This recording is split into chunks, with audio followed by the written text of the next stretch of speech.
ओम नमो भगवते वासुदेवाय। ओम नमो भगवते वासुदेवाय। ओम नमो भगवते वासुदेवाय। अनन्तश्चास्मि नागानां वरुणो यादसामहम् पितॄणामर्यमा चास्मि यमः संयमतामहम्। अनेक फणों वाले नागों में मैं अनंत हूँ और जलचरों में मैं वरुण देव हूँ। मैं पितरों में अर्यमा हूँ तथा नियमों के निर्वाहकों में मैं मृत्युराज यम हूँ। हम पढ़ रहे हैं श्रीमद् भगवद गीता अध्याय 10वां श्लोक 29। हरि ओम सहना भवतु सहनं भुनक्तु सह वीर्यंकरवावहै तेजस्विनावधीतमस्तु मा विद्विषावहै। ओम शांति शांति शांतिः। ओम अज्ञानतिमिरान्धस्य ज्ञानाञ्जनशलाकया चक्षुरुन्मीलितं येन तस्मै श्रीगुरवे नमः। जय श्री कृष्ण चैतन्य प्रभो नित्यानंद श्री अद्वैत गदाधर श्रीवासादि गौरभक्तवृंद। हरे कृष्णा कृष्णा कृष्णा हरे हरे, हरे राम राम राम हरे हरे। हरि ओम तत्सत्।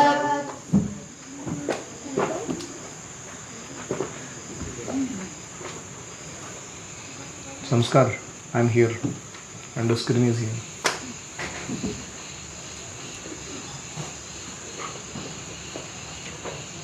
हाथ धो के आइए।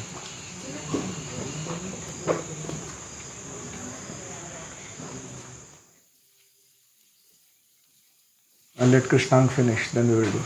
Start. पूरी बातचीत हो जाने दीजिए सबकी। ओम भैया, रघुनंदन,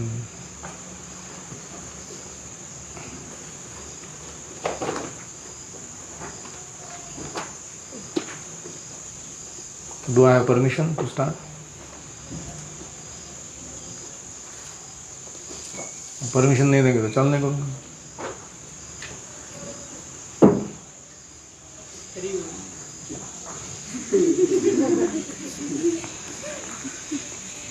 हरे कृष्ण। तो हम कृष्ण के जो विभूतियां हैं उनका वर्णन सुन रहे हैं, खास करके उन विभूतियों का जो इस भौतिक जगत से संबंधित है। और हमने अभी तक 21 से लेके आगे विष्णु, सूर्य, मरीचि, चंद्र, सामवेद, इंद्र, मन, चेतना, शंकर, कुबेर, अग्नि, मेरु, बृहस्पति, कार्तिकेय, समुद्र, भृगु ऋषि, ओमकार, जप, हिमालय, वटवृक्ष, नारद मुनि, चित्ररथ गंधर्व, कपिल मुनि, उच्चैश्रवा, ऐरावत, नराधिप यानी राजा मनुष्यों में, वज्र आयुधों में, कामधेनु गैयों में, कामदेव, वासुकी, अनंतशेष, वरुण, अर्यम, यम, यहाँ तक हम अभी पहुँचे हैं। तो पिछले हमने कुछ श्लोकों में देखा था सर्पाणाम अस्मि वासुकी। तो सांपों में कौन है? वासुकी। और अभी नागा नाम अदंतश्च अस्मि नागा नाम। तो नाग और सर्प में फ़र्क क्या है? पहला फ़र्क है कि नाग को फण होता है, सर्प को नहीं। और दूसरा फ़र्क है कि नागों को मल्टी हुड्स होते हैं, एक हुड नहीं, एक फण नहीं, 2, 5, 20, 25, कालिया को 1000 थे फण। तो उनको नाग कहा जाता है। तो उन सारे नागों में मैं कौन हूँ? अनंत शेष। तो अनंत शेष क्या करते हैं? भगवान के विभूति रूप है वो, भगवान की स्तुति या वंदना करने की सेवा करते हैं। भगवान के हर एक लीला के या उनके भक्तों की, उनके साथ होने वाली लीला के वर्णन को वो चिरकाल सुनाते रहते हैं। तो भगवान का जो बेड है वो बहुत स्पेशल है, साउंड सिस्टम भी फर्स्ट क्लास हाई क्वालिटी संगीतमय और बहुत ही मधुर और चुने हुए शब्दों में उत्तम श्लोक में भगवान का गुणगान अनंत शेष सुनाते रहते हैं। अनंत शेष किसके ऊपर बैठे हैं? कूर्म के ऊपर। तो कूर्म जो है वो भूगर्भ सागर, गर्भोदक सागर जो है उसमें मौजूद है। उस कच्छप की पीठ पर विराजमान है अनंत शेष, और अनंत शेष के फण पर आश्रित है ये हमारा जो भूमंडल का प्रतल है, उसका निचले वाला पार्ट। सारे पाताल लोकों के एंड पे जो सॉलिड पोर्शन है वो अनंत शेष ने अपने फण पर धारण करके रखा हुआ है। इतना वेट होगा वो, लेकिन उनको ऐसा लगता है कि मानो किसी ने तिल रख दिया सर के ऊपर, उतना ही वेट होता है उनको, अनंत शेष को। ऐसा उनका सामर्थ्य है। तो एक प्रकार से देखा जाए तो सारे इन 14 भुवनों को धारण करने का जो काम है, भूलोक का जो खास करके प्रतल है उसको समतोल रखने का जो काम है, वो ओरिजिनली कूर्मदेव कर रहे हैं। क्योंकि नाग जो है वो पानी में स्थिर नहीं रह पाएगा, कछुआ रह सकता है, फिर उसके पीठ पर नाग, फिर उसके पीठ ऊपर सारे भूमंडल इत्यादि। इसी प्रकार जलचरों में वरुण देव प्रधान है, नागों में कौन प्रधान है? अनंत शेष, और सांपों में वासुकी, और जलचरों में वरुण देव प्रधान है। तो he is the deity of the waters. आपने वो महाअवतार नरसिम्हा में देखा रहेगा, प्रहलाद को बचा के वरुण देव उनको ही प्रणाम करके चले जाते हैं। तो इस प्रकार जो वो डेटी हैं वरुण देव, उनका विशेष योगदान है। वो सारे जल के जितने भी स्रोत या बॉडीज़ हैं, उनमें जितने भी जलचर निवास करते हैं उनको कंट्रोल करते हैं, उनको नियंत्रण में रखते हैं।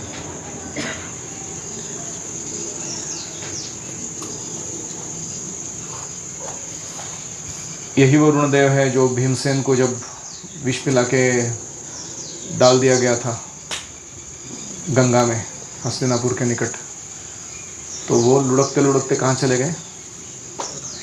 नागलोक में चले। गंगा तीनों लोकों में बहती है, उसका वो जो प्रवाह था वो उनको नागलोक में लेके गया, भीम को। फिर वहाँ सब नागों ने डसा, तो उनके डसने से क्या हो गया? पहला चढ़ा हुआ विष था वो उतर गया। He became conscious. भीम ने देखा, अरे कौन लोग मेरे को डस रहे, उनको धो भी पछाड़ देखे, सारे नागों को पीटा उसने, तो सारे भाग गए।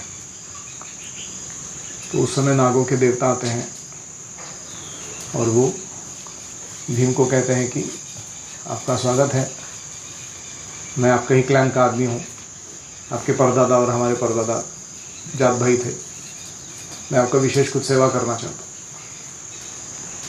तो ऐसे नागलोक का वर्णन आता है।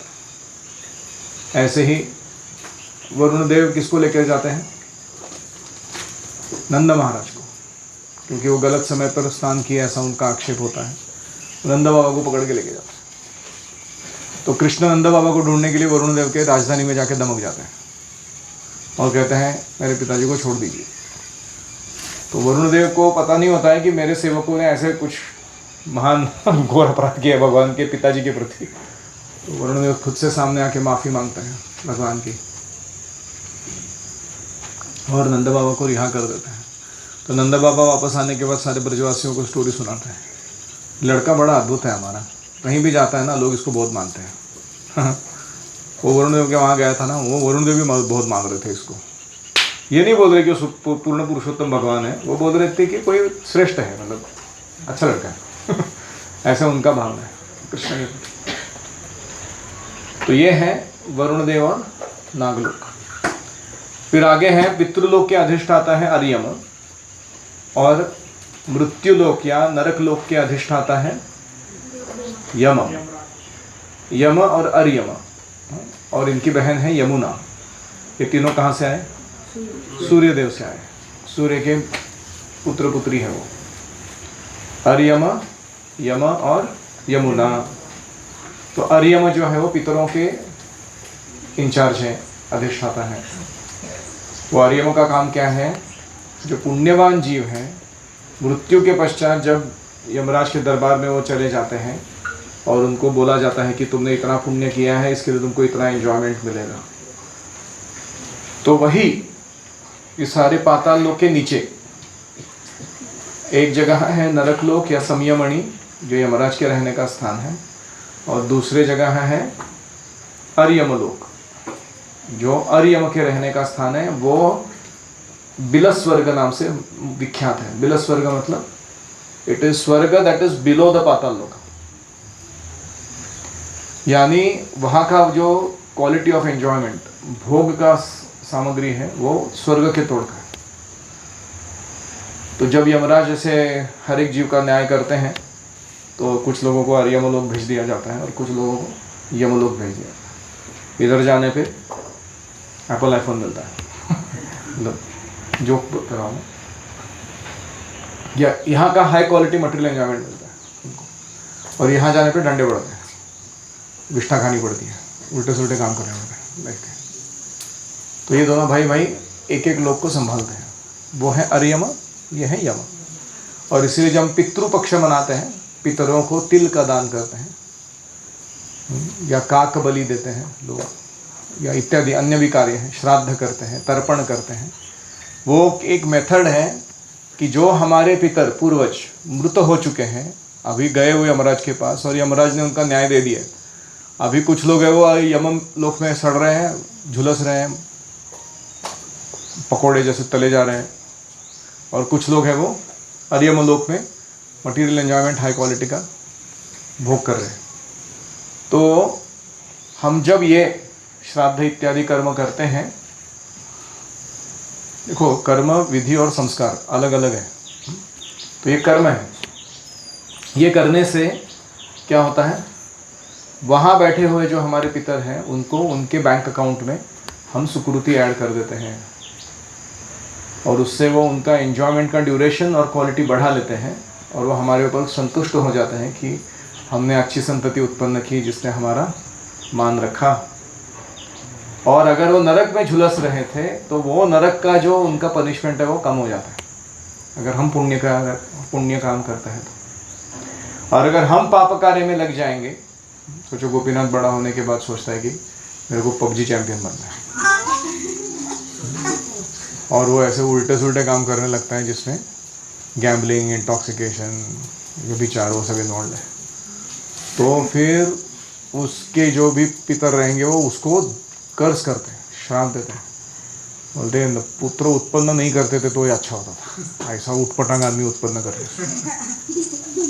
तो पाप नहीं करना चाहिए। पाप करने से फिर पितरों को वो दोष उठाना पड़ता है, उसका उनको भी भुगतना पड़ता है। ऐसे ही आपको भी, आप बच्चे पैदा करोगे, वो बच्चे उल्टा सुल्टा काम करेंगे, आपको भुगतना पड़ेगा 1/6 कर्म। और वो अच्छा करेंगे, भक्त बनेंगे, तो आपको भी उसका क्रेडिट मिलेगा। समझ रहे सब लोग? तो इसलिए आर्यम यमलोक का ये महत्व है। ये ऐसा है मानो Nariman points and Dharavi slum side by side. इधर बहुत भोग के साधन है, उधर बहुत दुखी दुख है, गटर वाटर पीना पड़ रहा है। तो ऐसा एकदम एक्सट्रीम वो अरेंजमेंट है ब्रह्मांड के 14 लोकों, 14 भुवनों के सबसे नीचे में। It is like A class jail and Z class jail, बहुत ही अलग वातावरण। अनेक जीव हैं जो दूसरों को तकलीफ खड़ा करते हैं, ऐसे दुष्टों को दंड देने वाले। हाँ, यमः संयमतामहम, ये बहुत ही इंटरेस्टिंग लाइन है क्योंकि संयम करने में जीवों को संयम करना पड़ता है कि नहीं करना पड़ता? क्या लगता है आपको? सब जीवों को खुला छूट दे दिया जाए, जो तुम्हारी इच्छा है, जब आए जैसा है कर दो, पूरा चलेगा? क्या हो जाएगा मटेरियल वर्ल्ड में? क्या हाँ? तो वेद रूपी या वेदों के आदेश रूपी रस्सी से उनके नाक में व्यसन डाल के वो बैलों को सबको ट्रैक पे रखा गया है कि एंजॉयमेंट करना है तुमको मटेरियली तो ऐसा करने का, ना कि उल्टा सुल्टा कुछ भी तुम्हारे मन में है वो करो। तो जो वेद के नियमों को मानते नहीं, तो उनको दमन करने के लिए, दंड देने के लिए यमराज और उनके एजेंट्स बैठे हुए हैं इस जगत में। तो हम देखते हैं कि कोई बोलता है मेरे को कोई फर्क नहीं पड़ता, मैं दारू पीऊँगा, स्मोक करूँगा, ये करूँगा, व्यभिचार करूँगा, कौन मेरे को क्या कर सकता है? तो रिएक्शन आता है, दारू पीने पे तुम्हारा लीवर खराब हो जाता है, सिगरेट स्मोक करने से फेफड़े में छेद हो जाते हैं, होल्स हो जाते हैं, लंग कैंसर हो जाता है, व्यभिचार करने से एड्स होता है, सिफिलिस होता है, गोनोरिया होता है, इतने सेक्सुअली ट्रांसमिटेड डिजीजेस होते हैं भयंकर प्रकार के। तो ये सब क्या दिखाता है कि दंड देने का सिस्टम है इधर। ऐसा जरूर नहीं कि यमलोक तक पहुंचना पड़ेगा तुमको दंड भुगतने के लिए, इधर ही इस जन्म में पाप करने पे अभी तुरंत दंड मिलता है। उस दिन मैं गया था वो जन्माष्टमी को, तो लोगों को मैंने क्लियरली बोला ये जो स्पाइसी सब्जी है वो तुम मत खाओ, तुम्हारे लिए नहीं है ये। नहीं, हम खाएंगे, क्यों नहीं खाएंगे? हम लोग बाहर आए इसीलिए खाया उन्होंने, उसके बाद रात भर उल्टी करते बैठे। तो ये क्या दिखाता है कि दंड का सिस्टम है।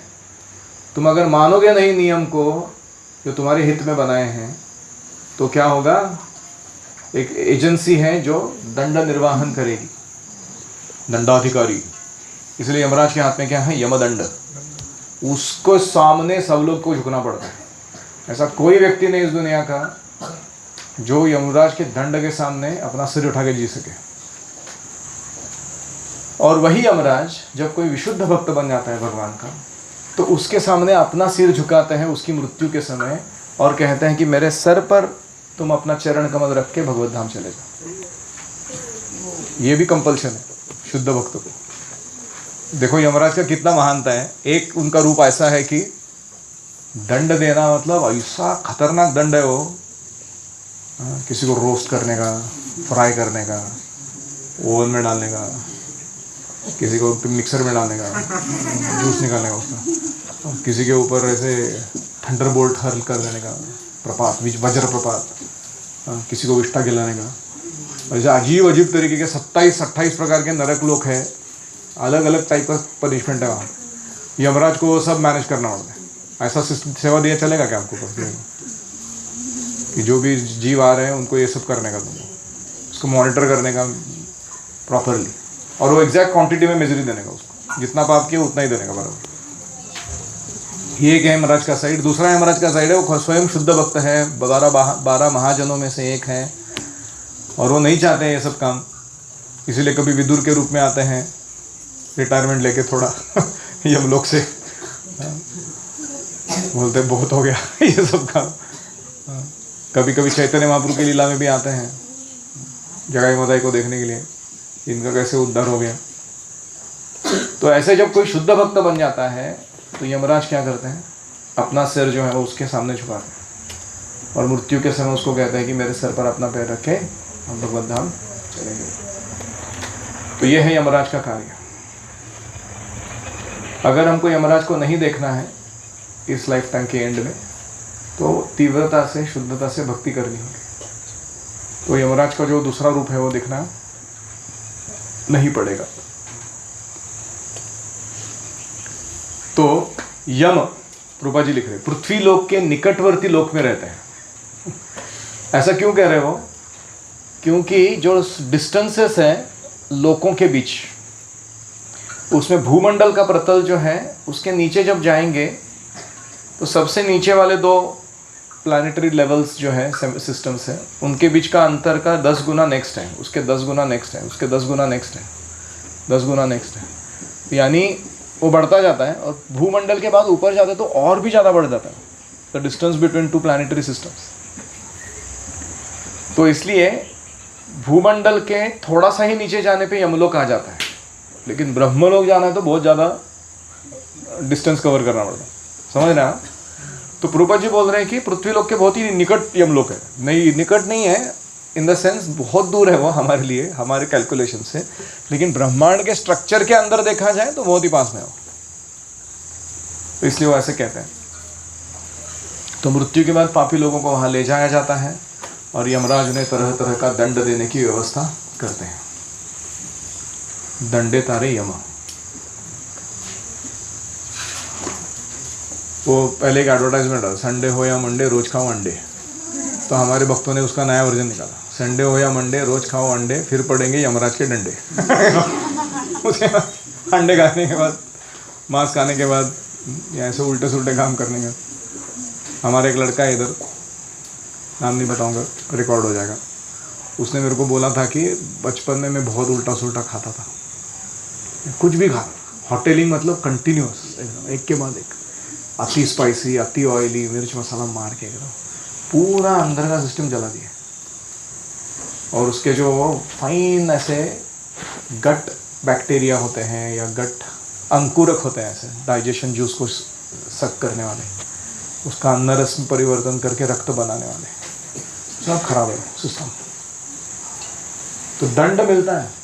हम सोच रहे कि हम भोग करेंगे, कुछ भी खाएंगे, कैसा भी करेंगे, लेकिन इसी जन्म में उसका दुख उठाना पड़ता है। तो इसलिए we should not imagine ourselves to be independent. मैं स्वतंत्र हूँ, मैं कुछ भी करूँगा, नहीं होगा ये।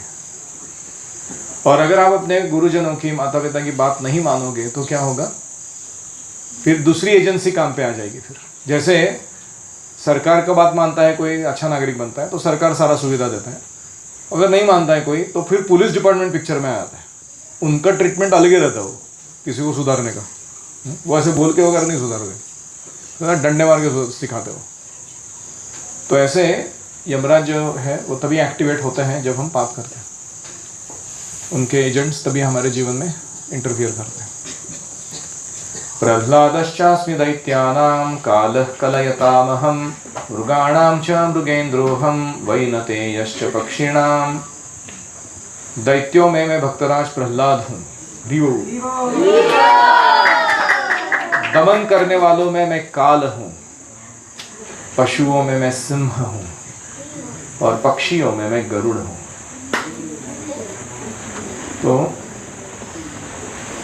तो हमने देखा है कि कैसे दिति से हिरण्यकशिपु, हिरण्याक्ष का जन्म हुआ, हिरण्यकशिपु से प्रह्लाद का जन्म हुआ। तो हालांकि वो दैत्य परिवार में आए थे, दिति के पुत्र के रूप, लेकिन ये स्वयं दैत्य नहीं थे। उनका स्वभाव असुरों जैसा नहीं था। ऐसा क्यों हुआ? क्योंकि उनके गर्भ में उनको नारद मुनि से भागवत धर्म की शिक्षा मिली। जो उनकी माता ने शायद ठीक से नहीं सुना नारद मुनि के उपदेशों को, लेकिन गर्भ में बैठे बच्चे ने अच्छे से सुना, तो उस तब से वो डिवोटी बन गए। इंटरेस्टिंग है ना, नारद मुनि का प्रीचिंग कितना इफेक्टिव है। आदमी को जन्म लेने की भी जरूरत नहीं, माँ के गर्भ में ही डिवोटी बन जाते। वन टाइम प्रोग्राम, पक्का डिवोटी बाहर आते ही। तो इसलिए ये प्रह्लाद जो है वो स्वयं को असुर तो मानते हैं, लेकिन वो है नहीं, बहुत महान वैष्णव है और इसलिए वो कृष्ण की विभूति है। तो देखो कृष्ण भी कितने ट्रिकी है ना, असुरों में भी एक ऐसा डिवोटी को इंचार्ज बना के छोड़ देता है ताकि असुरों के ऊपर भी धर्म का अंकुश रहे, वो थोड़ा क्या कहेंगे आपे में रहे, थोड़ा रिमेन लिटिल कंट्रोल्ड। तो भगवान की इच्छा है कि भक्त सब जगह लीडरशिप करे। दूसरा, दमन करने वालों में मैं काल हूं।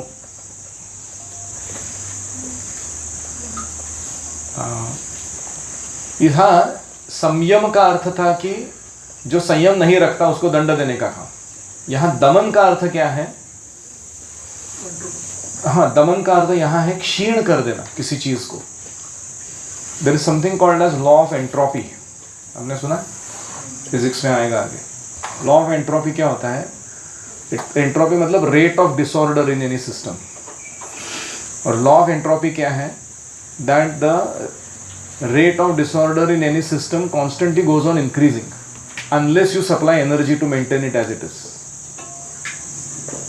यानी अगर ये धागा ऐसे ही मैंने छोड़ दिया तो इसका क्वालिटी अच्छा नहीं होता जाता, इसका क्वालिटी डिटीरियोरेट होता जाता है। ये लॉ है, इसको कहते हैं एंट्रोपी। वस्तुएं जो है वो क्षीण हो जाती है और धीरे धीरे नष्ट होने के मार्ग पर चली जाती है। ये काल का प्रभाव है। Although something is appearing to be growing और blossoming, that's not permanent. What is permanent is its destruction. आप समझ रहे? तो इसलिए ये जो दमन करने के जो हैं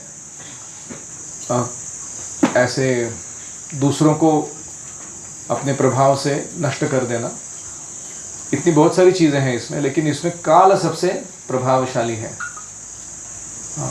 कुछ लोग होते हैं वो काल को चैलेंज करते हैं कि भगवान को चैलेंज करते हैं कि कहाँ है भगवान तुम्हारे। तो भगवान कहते हैं कि मैं काल के रूप में आता हूँ, आयुर्हरति वै पुंसाम, उसकी आयु धीरे धीरे क्षीण कर देता हूँ, और मृत्यु जब वो प्राप्त करता है तो उसके सामने उपस्थित हो जाता हूँ काल के रूप में, और वो तो ले देख ले मैं हूँ। और वही अगर कोई भक्त बनता है तो जो काल है वो फ्रेंडली बनता है उसके लिए, वो उनको कंट्रोल नहीं करता, उनको एनहांस करता है, उनकी सेवा को। जैसे गोपियों की इच्छा थी कृष्ण के साथ रासलीला करें, तो एक रात्रि में मनुष्यों की कृष्ण ने ब्रह्मदेव की एक रात्रि डाल दी। So that is how Kala becomes friendly to devotees. तो टाइम मैनेजमेंट ये गलत, it's called misnomer. Nobody can manage time. Time manages everybody, है कि नहीं? ये दुनिया के सारी चीज़ों को कौन मैनेज कर रहा है? काल। उसको कौन मैनेज करेगा? काल को। We can only manage ourselves in relationship with time. हम अपने ऊपर आत्मसंयम रख सकते हैं, काल के सामने ठीक से प्रस्तुत हो सकते हैं, तो काल हमें फ्रेंडली ट्रीट करेगी, है कि नहीं? क्योंकि वो कृष्ण के रूप है।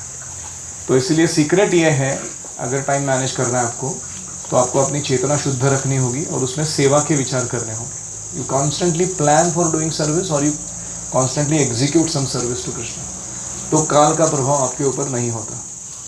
हम देखते हैं कि प्रभुपाद जी की क्या उम्र थी, लेकिन एक युवक के भांति चुस्त दुरुस्त उन्होंने इतनी सेवाएं की अपने अंतिम क्षण। तो यह काल का प्रभाव भक्तों पर नहीं होता। शरीर पर होता है उनके, क्योंकि शरीर आफ्टर ऑल मटेरियल बॉडी जो है वो मटेरियल एनर्जी का प्रॉपर्टी है, लेकिन उनकी जो आत्मा है और उसकी जो सेवा है उस पर कोई असर काल का नहीं होता। पशुओं में मैं सिंह हूं, तो सिंह के दो गुण हैं, एक है शक्तिशाली होना और दूसरा है हिंसक होना बहुत ज़्यादा। तो सिंह जहाँ रहता है उस जगह पे जो बाकी पशु हैं वो जानते हैं कि यहाँ का बॉस कौन है, तो उसके साथ पंगे लेने का कोई काम नहीं करते हैं। ये सिंह का स्पेशलिटी है सारे पशुओं में। और सिंह के अस्तित्व से जंगल का जो बैलेंस है वो बना रहता है। उनका जो व्हाटएवर जीव भू रसायन चक्र या जो भी वहाँ के पशुओं का क्वालिटी क्वांटिटी वो सब मॉनिटर होता है सिंह के द्वारा। जैसे ही तृण की संख्या बढ़ती है, तृणचरों की संख्या बढ़ती है, वैसे ही सिंहों की संख्या बढ़ती है, और जैसे ही वो कम हो जाती है उनकी संख्या भी कम हो जाती है। तो it's a natural mechanism for population control in jungle. तो इसको कहते हैं हिंसकता का उपयोग। तो ये कृष्ण का प्रतिनिधित्व करता है सिंह। एक बार भक्त लोग कोई जू में गए थे और एक भक्त प्रभुपाद जी से आगे से चल रहे हैं और ये एक सिंह था पिंजड़े के अंदर। वो डिवोटी उसको कुछ ऐसा छड़ी लेके टीज कर रहा था उसको, जैसे नाक में उसके वो छड़ी वो चिल्लाएगा उसके ऊपर। ऐसा उसने किया तो प्रभुपाद जी ने उसको बोला डोंट, वो पिंजड़े में है लेकिन फिर भी वो सिंह है, उसका आदर करना चाहिए हमको। ऐसा नहीं कि हम उसको ऐसे बिल्ली समझ के उसके साथ खेलते रहे। तो that is how we respect कि उसका स्टेचर है अपना खुद का। तो इसलिए हम भी कभी कभी भक्त लोग थोड़े मजाकिया मूड में आ जाते हैं, है कि नहीं, प्राणियों को तंग करने के लिए। तो अगर वो हमको तंग करने आए तो अलग टॉपिक है, लेकिन वो अपना जीवन जी रहा है और हम बीच में जाके उसको शिकार पे निकले हम लोग, ये क्या फालतूगिरी है। तो we should not do such things, we should respect forest life. Radhanath Maharaj अपने जर्नी होम बुक में लिखते हैं कि जब वो जंगल में जाके रह रहे थे हिमालयों के वगैरह, तो वहाँ अनेक योगियों ने उनका मदद किया, उनको सिखाया जंगल लाइफ, यहाँ जीते कैसे हैं हिमस्तर श्वापदों के बीच में, और यहाँ अन्न कैसे ढूंढते हैं, और यहाँ पानी कैसे ढूंढते हैं। तो उसमें वो एक पहला नियम सिखाया गया, टटवाला बाबा ने बोला वो नियम, if you respect them they respect you. उनकी जो बाउंड्रीज हैं तुम उसको कदर करोगे, वो तुमको कुछ नहीं करेंगे। वो अगर तुमने अपना ईगो दिखाया, हिंस्रता दिखाई, तुमको फाड़ के खाएंगे वो। So that is jungle law. Very practical knowledge. तो इसीलिए हम वन्य जीवों को आदर देना चाहिए, सभी जीवों को आदर देना चाहिए, लेकिन कभी कभी हम भूल जाते हैं। आजकल ये सफारी वगैरह बहुत चलता है लोगों का, ये जंगल में जाओ, वो जंगल में जाओ, इधर के मगरमच्छ देखो, उधर के भालू देखो, इधर के सांड देखो, उधर के गेंडा। एक बार हम लोग नेपाल गए, वो चितवन करके जगह है, वहाँ बहुत सा अभयारण्य है, लॉट ऑफ। हम लोग गए थे, वो कौन सी नदी, चितवन की एक नदी है, उसमें क्रोकोडाइल्स है। और हम लोग गए थे एक ऐसे छोटा कनू बोलते हैं उसको, कनू लेके, लंबा कनू था वो, ऐसे 1 2 3 4 5 लोग बैठते हैं उसमें, और उसके एंड पे वो मेन गाइड रहता है, खुद ही नाव चलाता है। वो मगरमच्छ ऐसे साइड से घूम रहा है हमारे पानी के अंदर। हमने बोला अरे वो जंप मारेगा तो खा के जाएगा हमको। जब गलती से पैर हमने हाथ या पैर छोड़ा पानी में तो पकड़ के खींच के ले गया। तो वो बोला कि नहीं, उनका स्वभाव है कि तुम अगर उनसे पंगा नहीं लोगे तो तुमसे पंगा नहीं लेते, तुम जाके कुछ हीरोगिरी दिखाओगे तो तुमको फाड़ के खाएंगे। तो it's an interesting experience, closely experience life like this. हाथी के ऊपर बैठ के जाना जंगल के अंदर। चौरा नदी बोलते हैं। हाँ, चौरा नदी, सौरा, सहुरा। तो गेंडे को देखा हमने, वो कुछ अलग ही चल रहा था उनका लाइफ। मतलब गेंडा ये बहुत डिफीट करता है कि मांस खाने से ही ताकत बनता है। वो जो लॉल बोलते हैं ना लोग, गेंडे का बॉडी क्या रहता है पता है, इतना टन में बॉडी रहता है उसका साइज, और उसके बाद एक ही वेपन है उसका, सिंग सामने वाला। वो लायन को भी फाड़ देता है उससे, इसलिए लायन भी उनके साथ पंगे नहीं लेते। जब गेंडा निकलता है चलने के लिए तो लायन ऐसे साइड से दंडवत प्रणाम करके चला जाता है, तुम चल के जा सकते हो। तो हाँ, वो वेजिटेरियन है वो गेंडा, सिर्फ घास फूस खा के इतना बॉडी बनाया उसने। तो इसलिए जो मीट ईटर लोग बोलते हैं ना कि प्रोटीन्स खाना जरूरी है, उसके लिए मांस खाना जरूरी है, वो सब बकवास है वो। और ऐसा नहीं कि वो गेंडे को अजीवन सत्व, बजीवन सत्व, डजीवन सत्व वो सब मिलता रहता है। मतलब हम उसको स्क्वायर मील बोलते हैं ना हमारी लैंग्वेज में, कि ये आइटम सब तुम्हारे खाने में मौजूद होने ही चाहिए, तो तुमको चौरस आहार मिलेगा, फिर तुम्हारा शरीर बनेगा। सारे बोगस फिलोसफीज है। उसको जो मिलता है वो खाता है। वो भूख लगता है तब खाता है, और अपना पाचन सिस्टम ठीक से रखता है, और गेंडा ऐसा बॉडी बनाता है, सिंपल। तो इसलिए ये जो वन्य जीव हैं, ये जो उनका जो अलग अलग कैपेबिलिटीज है, उसमें हमें कृष्ण देखने आने चाहिए। तो कृष्ण देखने का मतलब ये नहीं कि वाघ को जाके दंडवत करने का, वाघोबा दंडवत प्रणाम, वो खा के चला जाएगा। तुम ऐसे दंडवत करोगे तो वो बैठ के ऐसे महाप्रसाद एक गोविंद वाघ अपना बोलने लगेगा। खुद होके मेरा पार्सल मेरे पास चला आया खाने के लिए। तो ये है हिंसक और शक्तिशाली पशु, और एक कृष्ण के प्रतिनिधित्व करते हैं। पक्षियों में लाखों प्रकार के पक्षी हैं, तो उनमें भगवान विष्णु का जो वाहन है गरुड़ देव, वो बहुत स्पेशल है। और गरुड़ देव की क्या क्या स्पेशलिटी है, कौन बता सकता है? सांप उनसे बहुत डरते हैं, सांप और नाग। हाँ, नरकासुर किसने? भौमासुर ने गरुड़ जी के ऊपर ब्रह्मास्त्र कोई तो बड़ा अस्त्र फेंका था, फिर हाँ, तो लगने के बाद उन्होंने एक पीस गिरा दिया अपना पंख का, पंख नहीं, उसमें एक हाँ फेदर ऐसे गिरा दिया। किस लिए गिराया? तो रिस्पेक्ट करने के लिए वो ब्रह्मास्त्र का, कि कुछ तो इफेक्ट दिखाया उसने मेरे पे, इसलिए एक पीस गिरा देता ऐसे। ऐसा उनका पावर है गरुड़ देव का। ब्रह्मास्त्र मारने पर ऐसा रिएक्शन देते हो। हाँ, बहुत स्पीड तेज है उनका, supersonic speed, hypersonic, ultrasonic, I don't know, beyond any sonics, loud.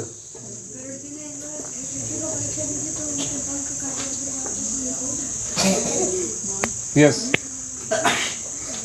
Garuda की स्पेशलिटी मनीष।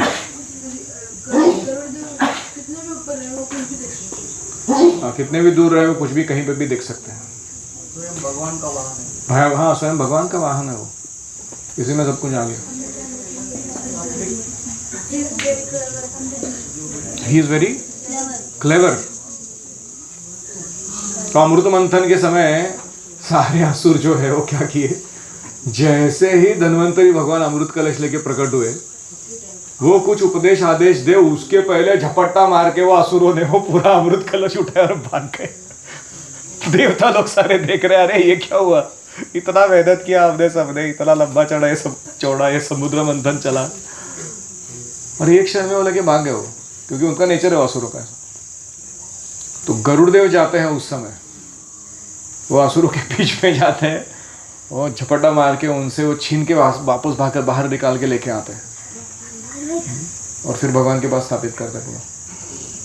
तो असुर लोग सब भौचक्का रह जाते हैं कि कौन आया और कैसे लेके गया, उनको ही समझ में नहीं आता।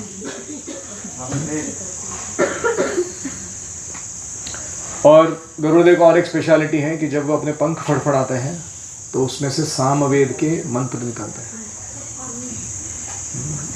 Can you believe?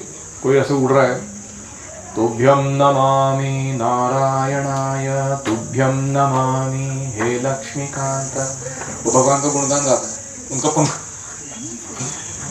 ऐसा इंटरेस्टिंग उनका ये है। यस, हाईएस्ट उड़ते हैं,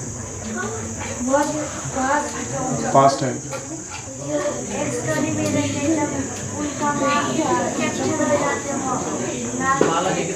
हाँ,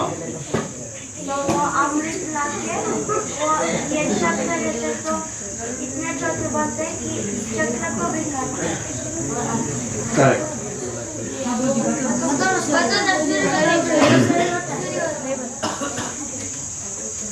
ये बहुत लंबी कथा है। यस, हाँ, आप देखो गरुड़ स्तंभ होता है हर एक मंदिर में, और गरुड़ स्तंभ पे गरुड़ विराजमान है, और उनका पोज देखो आप कभी भी, वो हमेशा एक पैर पे ऐसे रेडी पोज में बैठे हुए। मतलब भगवान मन में विचार करे नहीं कि मुझे प्रवास करना है, तुरंत सामने पर जाके खड़े रहेंगे वो। हाँ, इतना अलर्ट मोड में रहते हो। दैट्स व्हाई हम भगवान का दर्शन लेने से पहले गरुड़ स्तंभ का दर्शन करते हैं। हमको भी ऐसा डिवोटी बनना है भगवान का, alert and ready in service. All right, so ये गरुड़ जी का महत्व। ओम हरे कृष्णा कृष्णा कृष्णा हरे हरे, हरे राम राम राम हरे हरे, हरि ओम तत्सत। श्रीमद् भगवद गीता की जय, श्रील प्रभुपाद की जय। गौर प्रेमानंद।